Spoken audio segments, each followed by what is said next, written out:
आइए आज हम Sajjan Singh versus state of Rajasthan की केस को अच्छी तरह समझते हैं, जो सुप्रीम कोर्ट ने 1965 में डिसाइड किया था। ये केस पार्लियामेंट की अमेंडिंग पावर से डील करता है। आइए सबसे पहले इस केस के फैक्ट्स को देख लेते हैं। 1964 में राजस्थान गवर्नमेंट ने लैंड रिफॉर्म्स एक्ट को पास किया था और फिर बाद में पार्लियामेंट ने कॉन्स्टिट्यूशन में 17th अमेंडमेंट किया, जिसके थ्रू उसने आर्टिकल 31A के अंदर दी गई टर्म एस्टेट को और एक्सपेंड कर दिया और इस लैंड रिफॉर्म एक्ट की एंट्रीज 21 से लेकर 64 को 9th शेड्यूल में डाल दिया था।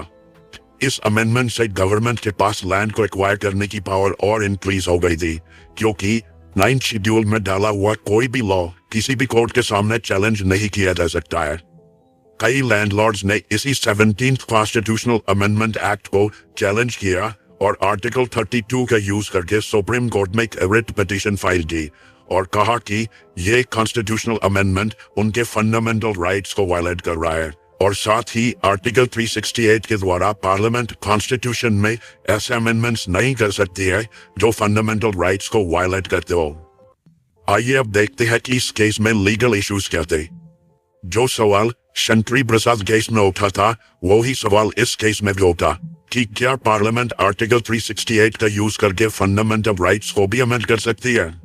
दूसरा लीगल इशू ये था कि क्या आर्टिकल 368 के द्वारा कॉन्स्टिट्यूशनल अमेंडमेंट को आर्टिकल 13 में दी गई टर्म लॉ के मीनिंग में इंक्लूड किया जाएगा। तीसरा लीगल इशू ये था कि अगर कॉन्स्टिट्यूशनल अमेंडमेंट भी आर्टिकल 13 के अंडर एक ऑर्डिनरी लॉ ही है, तो क्या पार्लियामेंट फंडामेंटल राइट्स को वायलेट करने वाले लॉज भी पास कर सकती है। आइए अब देखते हैं कि सुप्रीम कोर्ट ने इन लीगल इश्यूज को किस तरह रिजॉल्व किया और अपने डिसीजन के लिए क्या रीजनिंग दी। इस केस में 5 जजेस की कॉन्स्टिट्यूशनल बेंच बैठी थी, जिसमें चीफ जस्टिस गजेंद्र धड़कर जी, जस्टिस वांचू जी, जस्टिस रघुबर दयाल जी, जस्टिस हिदायतुल्लाह जी और जस्टिस मुदोलकर जी थे। जजेस ने 3:2 की मेजोरिटी से इस जजमेंट को पास किया था। मेजॉरिटी ओपिनियन में यह कहा गया था कि पार्लियामेंट आर्टिकल 368 का यूज करके कॉन्स्टिट्यूशन में कोई भी अमेंडमेंट कर सकती है। मेजॉरिटी डिसीजन के हिसाब से 17th कॉन्स्टिट्यूशनल अमेंडमेंट एक्ट बिल्कुल वैलिड था।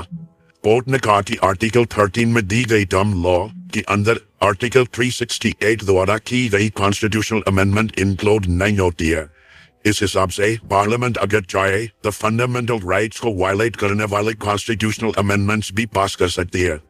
मेजॉरिटी डिसीजन से सभी लैंड रिफॉर्म्स एक्ट को सही माना गया और पिटिशनर्स की सभी आर्गुमेंट्स को रिजेक्ट कर दिया गया। ये जजमेंट भी शंकरी प्रसाद केस की तरह बिल्कुल गलत थी, जिसमें गवर्नमेंट के फेवर में डिसीजन देकर लोगों के फंडामेंटल राइट्स को सुप्रीम कोर्ट ने प्रोटेक्ट नहीं किया। इस जजमेंट को आज भी क्रिटिसाइज किया जाता है, लेकिन ध्यान दें कि जस्टिस हिदायतुल्लाह जी और जस्टिस मुदोलकर जी ने इस केस में अपना डिसेंटिंग ओपिनियन दिया था। जस्टिस हिदायतुल्लाह जी ने मेजॉरिटी ओपिनियन को नहीं माना और कहा कि फंडामेंटल राइट्स लोगों के लिए बहुत ही एसेंशियल है और ये पार्लियामेंट के लिए कोई खेलने की चीज नहीं है।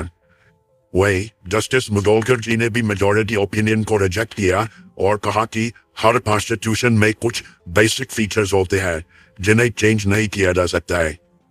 थैंकफुली इसके बाद 1967 में सज्जन सिंह केस की इस जजमेंट को सुप्रीम कोर्ट ने ही गोलकनाथ के केस में ओवररूल कर दिया था और कहा था कि आर्टिकल 368 के द्वारा किए गए कॉन्स्टिट्यूशनल अमेंडमेंट्स भी ऑर्डिनरी लॉज ही है और आर्टिकल 13 के मीनिंग में आते हैं, यानी फंडामेंटल राइट्स के अगेंस्ट पार्लियामेंट कोई भी अमेंडमेंट नहीं कर सकती है। गोलकनाथ केस में ये ओपिनियन जस्टिस हिदायतुल्लाह के डिसेंटिंग ओपिनियन पर बेस्ड था और केशवानंदा भारती केस जो 1973 में डिसाइड किया गया था, उसमें बेसिक स्ट्रक्चर का आइडिया जस्टिस मुदोलकर जी के डिसेंटिंग ओपिनियन पर ही बेस्ड था। आशा करता हूँ आपको Sajjan Singh versus state of Rajasthan का ये केस अच्छी तरह समझ में आया होगा।